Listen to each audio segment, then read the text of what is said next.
معمم يستلم 58 راتب غير راتبه كعضو برلمان ووكيل مرجعية. المشكلة مو هنا. ضمن الرواتب ال 58 اللي يستلمهم، يستلم راتب الإمام المهدي. كثير من المغيبين أكيد ما راح يصدقون كلامي، بس هو مو عن لساني، هو عن لسان الباحث والكاتب الإسلامي المعروف الأستاذ أحمد الكاتب، المولود في مدينة كربلاء المقدسة. الصدمة الأخرى أنه هذا المعمم كان أخوه محافظ البنك المركزي العراقي، وأكيد كان كثير أمين على أموال وثروات العراق. طيب الأحسن خلونا نشوف التطبيق العملي لمقولة باسم الدين باقونا الحرامي. بسم الله الرحمن الرحيم، والحمد لله رب العالمين، والصلاة والسلام على محمد وآله الطيبين. نائب عراقي من حزب إسلامي ومعمم يستلم 58 راتبا بالنيابة عن الإمام المهدي الغائب.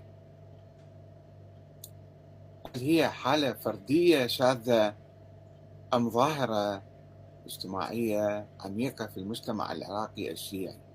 الحقيقة الحادثة يبدو قبل 5 سنوات في أيام حكم رئيس الوزراء حيدر العبادي، حوارا بين مستشار في رئاسة الوزراء مع أحد النواب المعروفين من المعممين وينتمي إلى أحد الأحزاب الإسلامية بين قوسين الحاكمة، وعنون هذه الرسالة بأن الإمام المهدي موجود على لائحة الرواتب في العراق، وراتب الإمام المهدي المنتظر يستلمه حاليا نائب برلماني.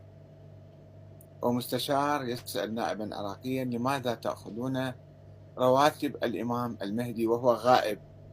ولكن خلينا نشوف شنو حدود هذه الظاهرة وحجم الفساد المتعلق الذي يكمن وراء هذه الظاهرة.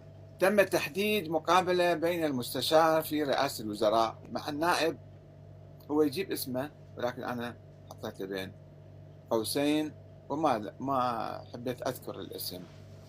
وتم الاتصال هاتفيا بالنائب لتحديد موعد لقاء معه، وقد تم اللقاء في المنطقة الخضراء لتداول ما ورد في القائمة التي كان يستلم فيها أكثر من 58 راتبا في آن واحد.